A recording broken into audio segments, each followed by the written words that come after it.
Chapter 38.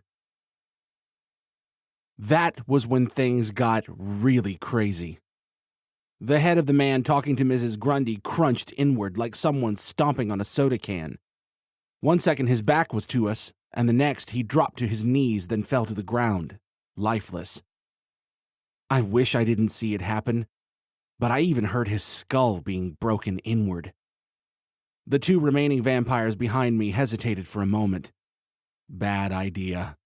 It seemed Mrs. Grundy was through messing around.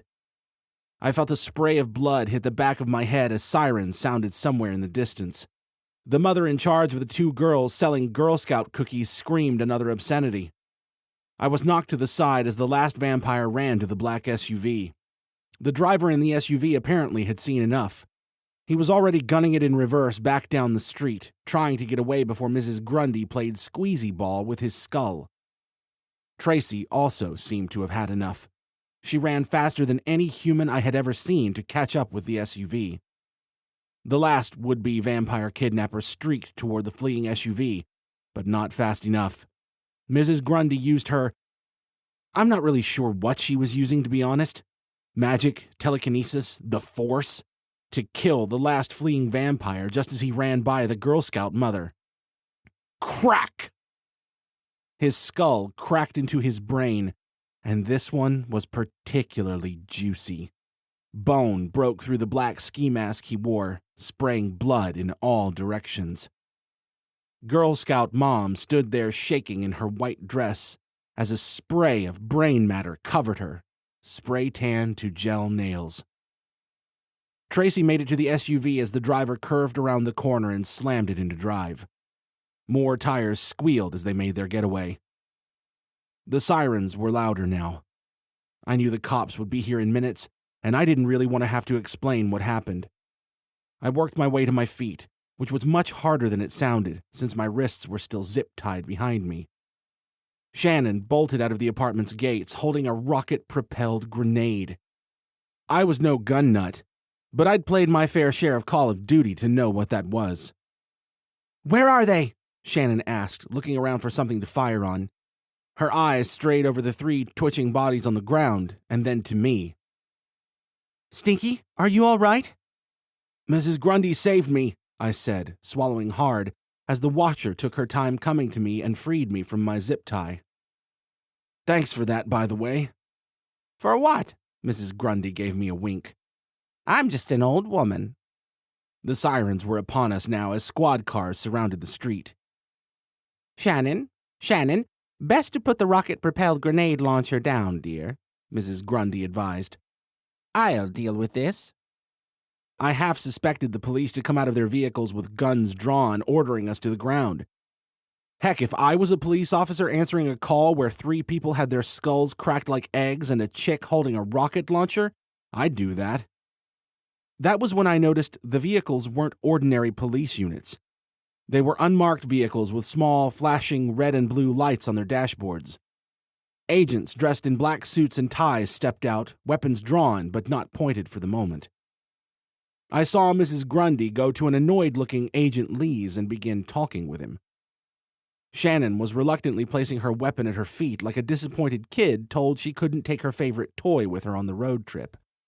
The 2 girls selling cookies were shaking and reasonably terrified at what they'd seen. The mother just stood there, still soaked in brain matter. She too quivered. I wasn't sure if it was my place or not. Probably not, since I was in no way qualified. But I couldn't just stand there and let the woman and girls quake in fear. Hey, it's going to be okay. It's over," I said, going over to the group with my best reassuring smile. I tasted blood on my lips from the fall when I was tackled. My bloody grin probably wasn't the most comforting image. The woman looked like she was in shock, just standing there, not saying a word. Hey, I've got some money now. Why don't I buy more than 1 box of cookies?" I said to the girls, trying to get them to snap out of their shocked state. It's okay. I'll take some of those lemon ones and anything with peanut butter on it." One of the girls swallowed hard, but nodded and moved to fill my order. I went to the mother next. I wasn't sure why the guy who had his skull crunched next to the mom had so much fluid to spare. Maybe he did his crossword puzzle and Sudoku every day. Whatever the case, it was like a red sprinkler had hit the mother. Flecks of blood and brain matter fell down her lips and balayage hair.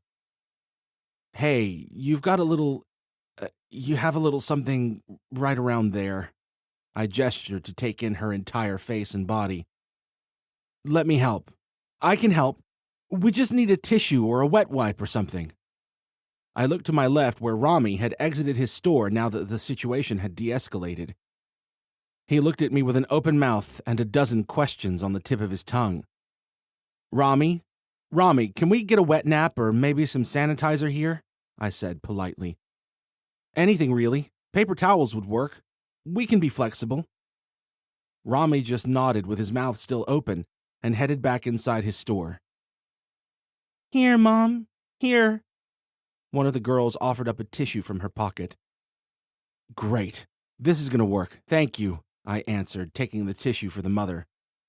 "We're going to get you nice and clean. We're going to get those cookies sold and turn this day around." I began dabbing the tissue around her mouth and eyes, trying to soak up the viscera on her face.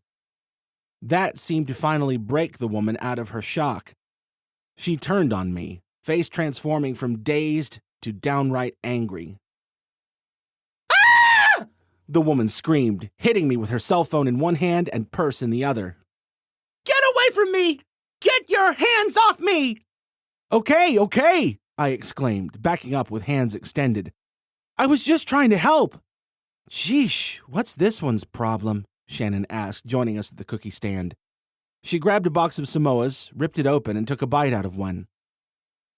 Excuse me," one of the two Girl Scout cookie representatives said with her hands on her hips. "You have to pay for that."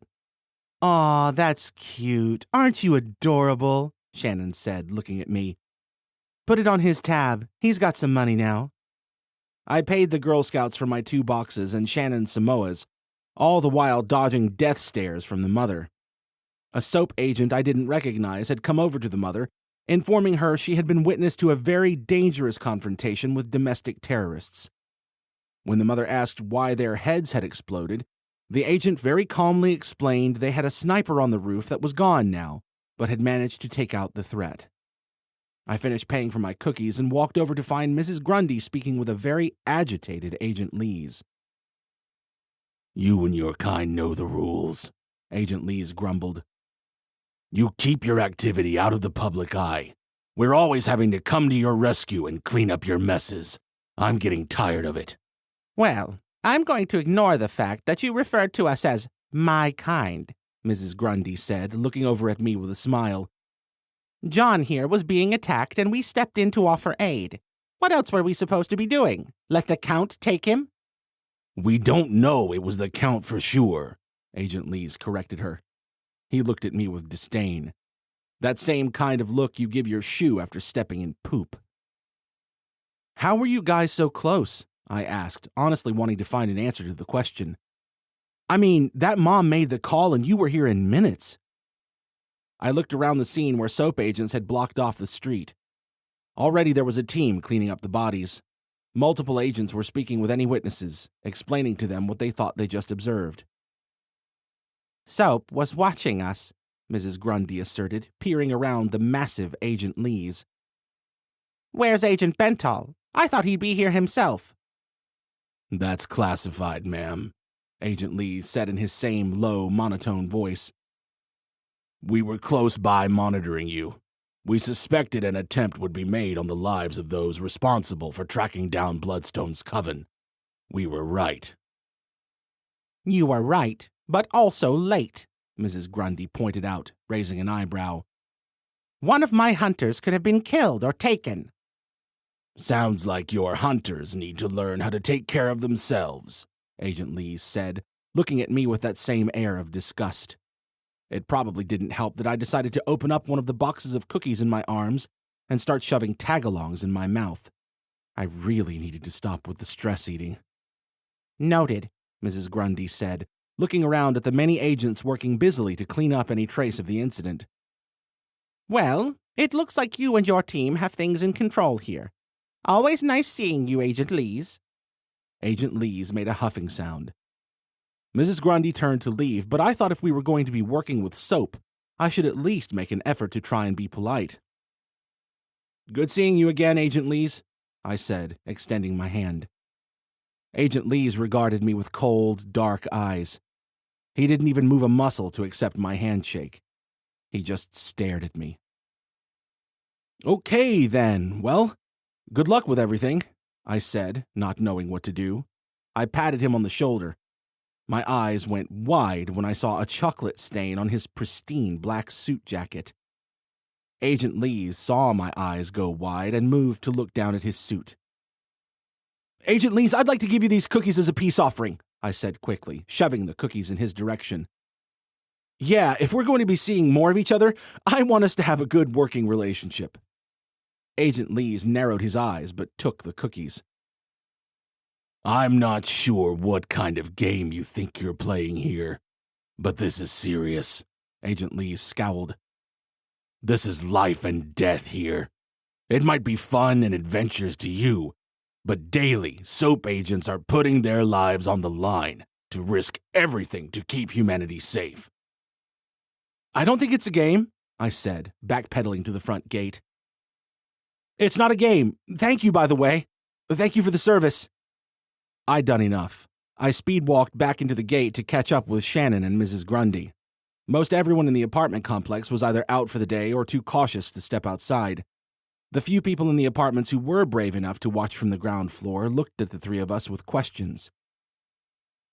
Agent Lees needs to work on his people skills, I grumbled as Shannon, Mrs. Grundy, Odin, and I stepped into Mrs. Grundy's apartment.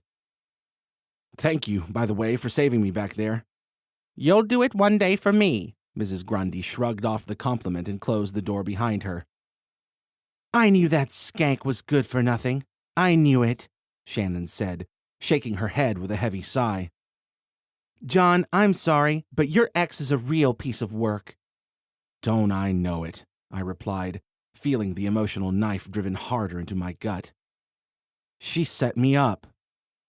I hate to interrupt whatever internal realization you're having at the moment, John, but Agent Lees wasn't wrong when he said you need to learn how to fight, Mrs. Grundy warned.